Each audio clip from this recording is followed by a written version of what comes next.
বান্ধবীর বিয়েতে এসে নিজেরই বিয়ে হয়ে যাবে কখনো ভাবিনি। সবাই বান্ধবীর বিয়েতে কত মজা করে, আনন্দ করে, আর আমি বান্ধবীর বিয়েতে নিজেই বউ সেজে ঘোমটা টেনে বসে আছি। আমি আশপিয়া, অনার্স সেকেন্ড ইয়ারে পড়ি। বাবা মার একমাত্র মেয়ে। আজ আমার বান্ধবী দিয়ার বিয়ে ছিল। ও এই বিয়েতে রাজি ছিল না, কারণ দিয়া একজনকে ভালোবাসতো। দিয়া ওর বাবাকেও বলেছে ও একজনকে ভালোবাসে, এ বিয়েতে ও রাজি না। কিন্তু ওর বাবা এক কথার মানুষ, যখন একবার বলেছেন এ বিয়ে দিবেন তো দিবেনই। তারপরও ওর হবু বরকেও বলেছে এ বিয়ে ওর পক্ষে করা সম্ভব নয়, ও একজনকে ভালোবাসে। কিন্তু কে শুনে কার কথা? সেই ছেলেকে বলে দিয়েছে এ বিয়ে যখন একবার বলেছে করবে তো করবে। সোজা কথায় যখন বিয়ে ভাঙলো না, তাই দিয়া ঠিক করলো ও পালাবে। ওর প্ল্যানের সঙ্গে আমিও ছিলাম, তাই আজ সকাল সকাল ওর বাড়ি চলে এসেছি। সকাল থেকে সুযোগ খুঁজছি ওকে নিয়ে পালানোর, কিন্তু সুযোগই পাচ্ছি না। সেই সকালে পার্লারের মেয়েরা দিয়াকে সাজাচ্ছে তো সাজাচ্ছে। 3 ঘন্টা যাবত এই সাজানোর কাজে চলছে, আর আমি ঘরের এক কোণা থেকে আরেক কোণায় পায়চারি করে চলেছি।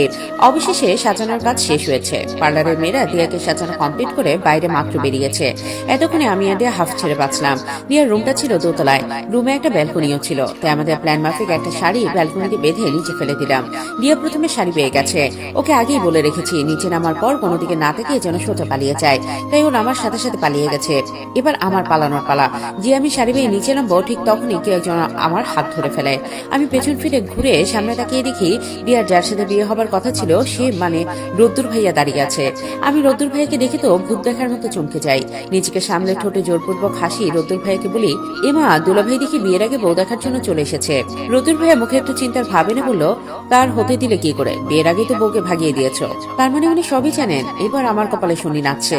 শুনেছি উনি নাকি খুব জেদি, যেটা বলেন সেটাই করেছিলেন। তাই ভনিতা না করে সোজাসুজি বললাম, এমনটা তো হওয়ারই কথা। আপনাকে তো দিয়ে আগেই বলেছিল ও একজনকে ভালোবাসে, ও এ বিয়ে করতে চায় না। আপনি তোকে জোর করে বিয়েটা করার জন্য। এখনো পালানোটা কি স্বাভাবিক না? রোদ্দুর ভাইয়া ডন্ট কেয়ার ভাব নিয়ে বলল, এই রোদ্দুর ভাই যখন একবার বলেছে আজই বিয়ে করবে তো করবে। আমি তো পুরো অবাক। এই ছেলে বলে কি, বউ পালিয়ে যাওয়ার পর বলে বিয়ে হবেই হবে। আমি অবাক হয়ে বললাম, মানে?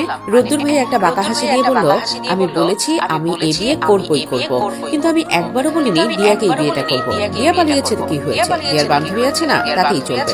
আমার শুধু বিয়েটা হলেই চলবে। কথাটা বলে রোদ্দুর ভাইয়া একটা চোখ টিপ দিয়ে বাইরে চলে যায়। যাওয়ার আগে রুমের দরজাটাও লক করে যায়। ঘটনাটা এত দ্রুত যে আমি কিছু বলার সুযোগই পেলাম না।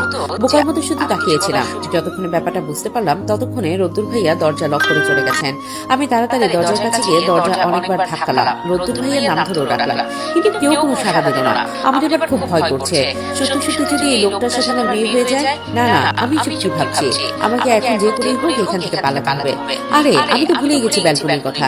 যত তাড়াতাড়ি হোক এখান থেকে পালাতে হবে, এখানে থাকলেই বিপদ। তাই তাড়াতাড়ি ব্যালকনির কাছে আসি। ব্যালকনির কাছে এসে দেখি নিচে ব্যালকনি বরাবর 5 থেকে 6 জন গার্ড পাহারা দিচ্ছে। আমি নিশ্চিত এটা রোদ্দুর ভাইয়ার কাজ, যাতে আমি পালাতে না পারি। আমার পালানোর সব রাস্তা বন্ধ করে দিয়েছে। আমি এখন কি করব? আর যাই করি না কেন, আমি রোদ্দুর নামক মানুষটাকে কিছুতেই বিয়ে করব না। আমার ভাবনার মাঝে রোদ্দুর ভাইয়ের রুমে ঢুকলো, সঙ্গে কয়েকজন মেয়েকেও নিয়ে এসেছে। তাদের হাতে শাড়ি, গয়না আর মেকআপের সরঞ্জাম। দেখে বোঝা যাচ্ছে আমাকে সাজানোর জন্য এসেছে। রোদ্দুর ভাই আমার দিকে এগিয়ে আসতে আসতে বলল, লাভ নেই, এখান থেকে কোথাও পালাতে পারবে না। এই বাড়ি থেকে বের হতে হলে আমার বউ হয়েই বের হতে হবে। কি ভেবেছেন আমি পালাতে না পারলে আপনাকে বিয়ে করে নেব? কখনোই না, আমি কিছুতেই আপনাকে বিয়ে করবো না। কথাগুলো একটু জোরেই বললাম। আমার কথার জবাব না দিয়ে মেয়েগুলোকে ইশারা দিয়ে বাইরে পাঠিয়ে আমার কাছে এসে রোদ্দুর ভাইয়া বললেন, তুমি চাও না দিয়া ওর ভালোবাসার মানুষটাকে বিয়ে করো? অবশ্যই চাই, তাই তো ওকে এত কষ্ট করে পালাতে সাহায্য করলাম। কিন্তু এটা কেন জিজ্ঞেস করছেন? ভ্রুকুচকে কথাটা বললাম। তারপর রোদ্দুর ভাইয়া ওকে চিন্তার ভাবনা বলল, আমার মনে হয় তুমি চাওই না ওদের বিয়েটা হোক। কি বলছেন এসব? আমি কেন চাইবো না ওদের বিয়েটা হোক? তাহলে তুমি আমাকে বিয়ে করতে রাজি হচ্ছ না কেন?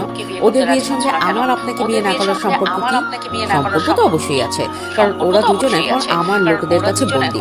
তুমি যদি আমাকে এখন না বিয়ে করো, তাহলে ওদের দুজনের বিয়ে তো হবেই না, বরং ওদের আমি এমন ব্যবস্থা করবো যা ওদের জন্য কিন্তু ভালো হবে না।